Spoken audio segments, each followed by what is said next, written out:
Good morning, everybody. This is Judith Acuff. You're listening to Mad Love. Let's get into it. Super annoyed that the Redskins or the Commanders couldn't win last night, or at least get closer. When I went to sleep, it was a tie game. It was a pretty good game, too. Then apparently the Chiefs just caught on fire and housed them in the second half. So, I think I think they're probably two players away from being as good as they were last year. They need another wide receiver.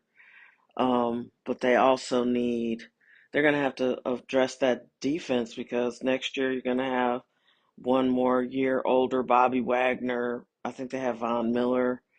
These are people who are probably past their prime. Um, Bobby Miller, not Bobby Miller. Bobby,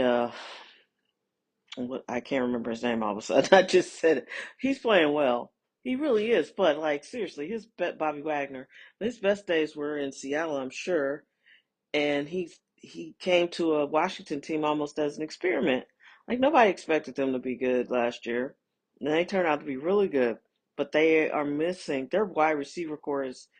I think Luke McCaffrey is coming along, but he's really a third option. They need a true number two to spread the offense. Zach Ertz is going to be a year older next year, and I think he's done a good job. They've done a good job with what they had, but now they actually need to spend some money and really build a team. I don't think Debo Samuel was that big of a big of a sign. That was good. I mean, he's been good, but again, they need a true number two wide receiver, in my opinion. I'm not sure. I think Debo, I think Debo appears to be the number two, but I think next year he's going to be another year older. So, and he's sort of like that utility knife player. So, I don't know. I think they need a true number two behind Terry McLaurin, and maybe that puts Luke at number four. But they need another wide receiver, a real threat down the field. Aside from Terry, because like if you have something like what Cincinnati has, if Chase is covered, you got Higgins. Nobody will be crazy enough to sign two people like that. Chase Higgins. What is going on with me? T. Higgins could be a number one on any other team. So that's incredible. And I don't know what Cincinnati is doing. They are one of those teams that just sort of perennially hang around like those Steelers. They just hang around. They're good enough to get you excited to think they're going to really do something, and then you realize, oh, they just don't have enough pieces. I have no idea why Pittsburgh cannot build an offense. I don't. I guess you could blame Mike, Mike T, the coach, Mike Tomlin. I don't know. I don't know whose fault it is, but they have struggled to create an offense for probably close to 10 to 15 years now. When you had Big Ben, you could cover up a lot of things. You had Big Ben, you had Hines Ward. I can't even remember their other receivers, but they had serviceable receivers. You know, um, the only name coming to mind is Antoine Randall L. Who was the dude that shot himself? He was Plexico Burris. They've managed to get the pieces, and when you have Big Ben there, as much as I didn't care for him and that rape story, I did think when he was young, he was a very, very good quarterback. They had Jerome Bettis that first year he was there, and it was like boom, to Super Bowl. I think they won the Super Bowl, Big Ben's first season, and then as he aged, it wasn't pretty. It was really rough to watch, and they had so much respect for him. I thought, or whatever it is, they just didn't draft anybody. They did not draft a replacement. And to be honest with you, they do too well to draft high and get a quarterback. So they're gonna have to figure something out. Aaron Rodgers is obviously not the long term solution. He's been playing good, but he's super old. And it's like they need a young, you know, I wish somebody like Shador Sanders was not so um I do think he was one of the better quarterbacks in the draft, but he's so unappealing to people because they can't control him. He comes from a wealthy family. You can see Kevin Stefanski is terrified of him because I think he doesn't want to take 3 in the morning calls from Dion. I don't think he respects Deion Sanders like that, and he doesn't want to share, you know. But you got to keep in mind, Stefanski and this crew also uh, gave up on Baker Mayfield, and look at him now. Tampa looks really good a lot of weeks.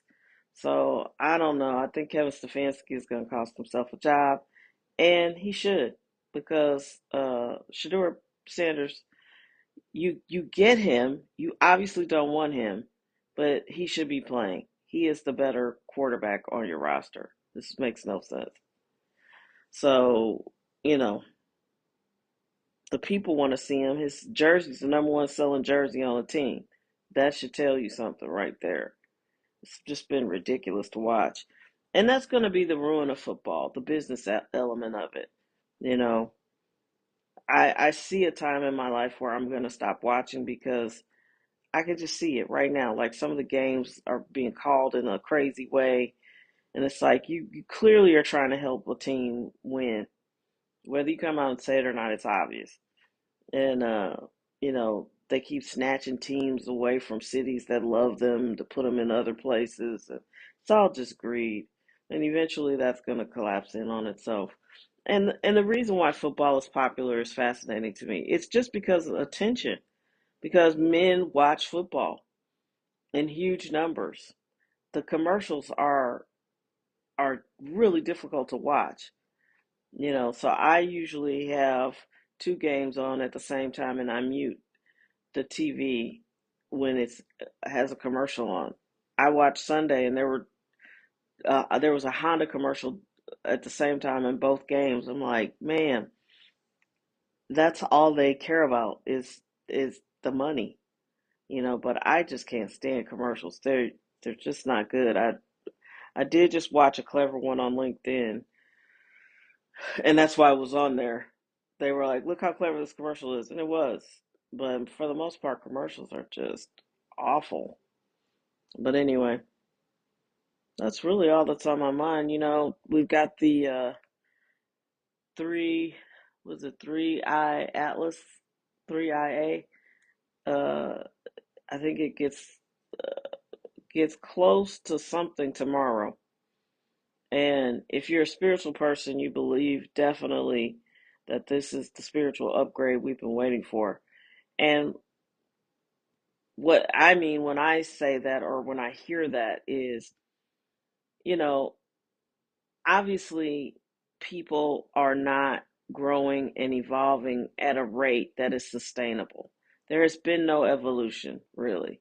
We've been brainwashed and tricked, and people are all mad about stuff, and they're irrational. You've got these bots all over the internet, and then you got people who are just being inflamed all day. They read certain things, and they're mad about Trump all day. And it's like, this is not how we live. You're either mad at Trump all day or you're in love with Trump all day, which is bad either way, because I'm more afraid of people who pretend they're not politicians than actual politicians. At least I know a politician is going to lie.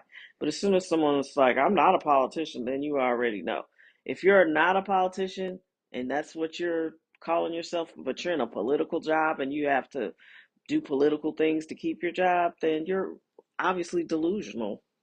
So I'm more afraid of you. So it's like, I look forward to a spiritual upgrade. And here's the thing, most people won't know it's happening. I foresee an enlightenment coming across the world that no one can explain. And people who've been trying to control us and keep us in low vibrations, people who've been trying to make us think we're not as powerful as we actually are going to wonder why they don't have as much control as they used to have. And that's going to be great. And then I think people who are spiritually weak aren't going to make it. I think people who can't handle the upgrade won't survive, because it's going to tax you physically and mentally and probably spiritually. Um, and it's going to be a very interesting time to be alive. all the spiritual people are super excited. And I'm not talking religious, I'm not talking dogmatic people. I'm not talking about people who just quote the Bible all day. I'm talking about people who live in a spiritual realm and recognize that we're spiritual beings having this human experience. Um, and unfortunately, sometimes religion forgets that part. They'd rather you listen to them than think that you're this high vibrational spiritual being who can control your own life and have your own thoughts. And you know, the installation of the church has been probably one of the more controlling and damaging things to happen to humans because they wanted to control people. And it's obvious. It's obvious that so much about what's been going on this planet has been about people looking to get power and control over other people. And I don't think you have to be super deep or, a historian to see that. So, yeah, it should be interesting. It's an interesting time to be alive. I know I'm finding it fascinating. So get ready. Th- Get ready. Everybody has said the same things for the last couple of years. Like 2025 is going to be a huge year, 2026, all the way to like 2032. And then there's a belief that we'll be ready for 1,000 years of peace. And I'm ready now. I'm ready now. And I'm ready for things to be more equal. Um, I saw, let's see, I saw an author on YouTube last night when I couldn't stay asleep. I didn't know this to be true, or maybe this was on TikTok, but apparently the way they keep oil prices high is to make you believe that the oil reserves are finite, that we're going to run out of them. But apparently, somehow the earth always replenishes its oil supply. It has never been in jeopardy of running out. And they call it fossil fuel, even though it wasn't from fossils of dinosaurs. They call it that to make it seem like eventually you'll run out of it. I think Rockefeller came up with the term fossil fuel, but in reality, oil is plentiful. Yeah, think about that. So, yeah, I feel like we've been lied to a lot, so people will control us. And then you got these people who want to be separate from everybody, like um, let's use racially because that's the easiest one. It's like, well, black people have been coming to do this, so they inflame that group to be against black people. And then you got black people who are always talking about the proverbial they won't let us do anything. I mean, I really just don't think it was supposed to be like this. And I hope we're getting closer to what it is supposed to be like, where we do help each other, we do work together, we do um, eat clean food, we do community things. As a community, we build thoughtful and intentional communities that support and love us. And I think that's what's going to happen. People are going to get off the internet because nothing will seem real. And that's coming to sports as well. It'll all seem fake, and people will be like, well, the only thing I can trust is what's right in front of me. I'm going to go talk to my friend today and go for a walk in the garden because those flowers are real. We'll go to a park. We'll have a picnic. I'll go visit my friend and her kids, or people are gonna get back into being together in real life, and it'll be a glorious thing. And all these billionaires off of AI are gonna lose their shit because people are gonna be like, "Yeah, you're trying to ruin the world, and we're not interested." And I'm here for that. Take care of yourselves. Have a beautiful, beautiful Tuesday.